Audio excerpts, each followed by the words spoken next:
ప్రభువైన యేసుక్రీస్తు పేరట మీ అందరికీ వందనాలు. దేవునికి స్తోత్రాలు. ఈరోజు మీకు కొన్ని విషయాలు దేవుని గురించి చెప్పాలని ఈ వీడియో చేస్తా ఉన్నాను.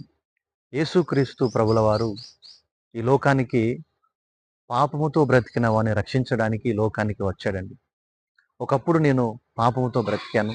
ఒకప్పుడు తాగుబోతుగా, తిరుగుబోతుగా బ్రతికానండి.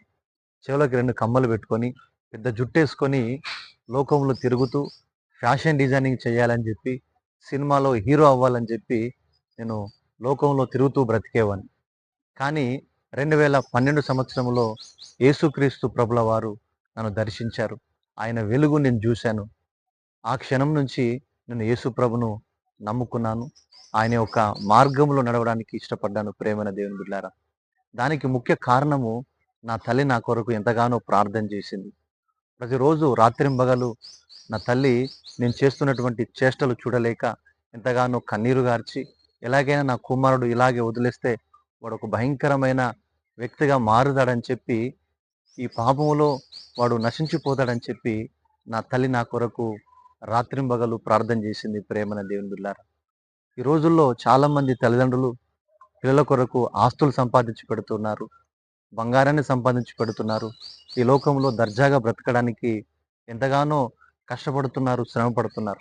కానీ నిజానికి ముఖ్యమైనటువంటి విషయం ఏమిటంటే మనిషికి రక్షణ అవసరం ప్రేమన దేవుని బిడ్డలారా. మరణించిన తర్వాత నిత్య జీవం ఉన్నదని చాలా మందికి తెలియదు. కానీ యేసు ప్రభును అంగీకరించిన వాడు మరణించిన తర్వాత కూడా నిత్య జీవములో ఉంటాడని చెప్పి దేవుని వాక్యంలో రాయబడి ఉన్నది. నా తల్లి నా కొరకు ప్రార్థన చేసింది. ఒక తాగుబోతుగా ఉన్న నన్ను యేసు ప్రభు అంగీకరించడానికి, యేసు ప్రభువు నమ్ముకోవడానికి నా మనసును ఆయన వైపు తిప్పడానికి నా తల్లి నాకు ఎంతగానో సహాయపడ్డది.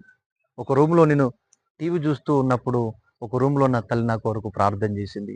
నేను పాపముతో భయంకరమైనటువంటి వ్యసనాలతో రాత్రింబగళ్ళు రోడ్ల మీద తిరుగుతున్నప్పుడు నా తల్లి ఇంట్లో నా కొరకు ప్రార్థన చేసేది.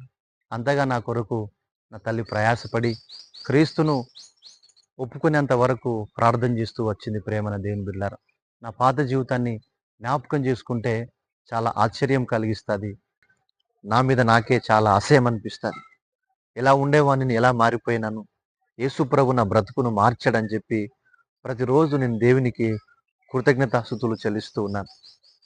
ఈ రోజుల్లో తల్లిదండ్రులు అన్నీ సంపాదిస్తున్నారు కానీ రక్షణ గురించిన విషయాలు పిల్లలకి చెప్పలేకపోతున్నారు. క్రీస్తు వైపు నడిపించలేకపోతున్నారు. ఎక్కువ మంది యవ్వన వయసులోనే వాళ్ళ జీవితాలు నాశనం చేసుకుంటున్నారు. చాలామంది కుటుంబాల్లో ప్రార్థన లేదు. చాలామంది కుటుంబాల్లో స్తుతి ఆరాధన లేదు. నా బ్రతుకును మార్చిన దేవుడు మీ జీవితాన్ని కూడా మార్చగలడు.